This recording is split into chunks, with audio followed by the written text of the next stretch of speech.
labawo weerabawa 5 years from now kibi osuubira okuba nti ogenda kubanga obituuseeko at that time within that time wala emyaka 5 okuva kati kyenyizo statement nyinza okukola njagiwa mutonzi waffe yasalawo ye statement eyina osookera ddala bulamu bwensi kuba n'ekyo oyinza obutabaawo kati eddako of course 5 years from now olaba kati giri 2.5 ndi 1 kati gattako 2.5 kiba kitegeeza nakubeera ngenda kukubisaamu gino of course wembeera focused yeah concert ya mwaka guno kati ekintu kya concert ekyo kiraba nze nkugamba okusinziira ku facts za industry si byakudaalo nojja ne weewana wana mugenda kola concert leero si byakwejubisa ebyendongo wele kya concert kaba kadde akaseera kaba katuuse wowulira demand mu bantu si gwalina obbaka kambu ngenda teekayo mujje nedda ebeera demand nti akaseera ko kaba katuuse okuteekayo concert of course time bwe naatuuka ojawulira akasimu mami Diana encha mukabanga kano ketwogeddeko aka 5 years golozo noweza emyaka 2 masawo nga ogikoze nga tonnagikola ogirabawa njirabawa nina enyimba nga 10 esaawa zino kale nja kubala 15 10 zagenda nnyo mu bantu njagala endala nga 10 era ziyingire mu bantu jafuna enyimba nga 25 nteekeyo mpanike ogirabawa of course sisinzira manyi music naye tebamu music tosaamu deciding atomanya nti baluno lunakola of course dusobola okukola but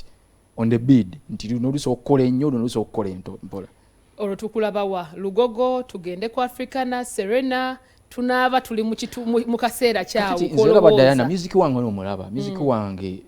nina audience za mirundi mingi music wange bano bamama abatunda ennyaanya agendayo wansi ku ground nze nkuba abaana b'ekkololo nkuba ne bali aba office waggulu kati bonna kati kiba kitegeeze tuba tulina okufuna ekifo nga kiri suitable ku lunaku oluso abo bonna nange kubanza sisosola mu mawanga oyina management nze nina management ani akwasaganya management ze kinyinza okuga management tekiba nti oba kanjiyita oba kati simu oba management baba bantu of course nange nzogamba nze management kati ekyo tuvuga speed siku anti ngezako okulaga ekituufu kyolina kyeki kati nga ggwe nze nina management abantu ye team okay kale ebyo tubitegedde bulungi nnyo kakati nga sinaba kwongerayo kayimba kaffe tulina kayimba ka Rukundo akapya yes ani yawandisa ka Rukundo akayimba kano ze yakawandise yes watudde kwegana olowooza byonna bye twetaaga nga mwezi nkikola enyimba zo genza onanza abadde azikola ekyo kituufu of course nayagadde okukolamu ekintu ekyenjawulo ya mu luyimba olwo ojja dduwulira nti oluyimba baluyita Rukundo naye ng'ekigambo Rukundo tekiriimu okategedde so kati mwanze njaga nnyo okukola ebintu ebipya omanyi buli bwokola ekintu nga kiri temporary nga kiri awo tekikyukamu nga tekiri different tekiri unique abantu batukesa ne okitegeera bakumanyira oluyimba lwategeezezza Olukundo naye mukuwulira tulina mu kigambo Lukundo nabadde ndescribing ekigambo Olukundo nga nkinnyonnyola mu luyimba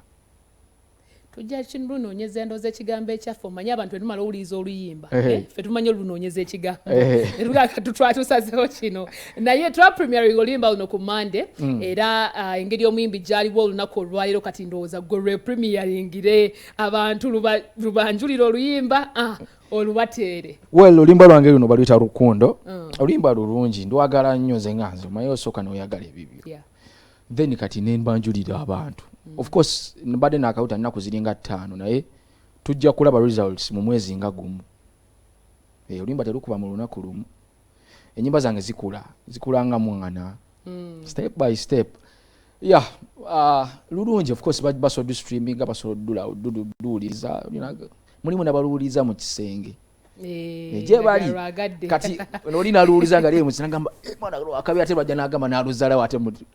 bantu kale batu tuwe mwaka pera tugende mu video yaro obulungi bwo wasimibwa Katonda nakwawula mu bali bakayola olinambe mu baby anomu zewanchanga mundayo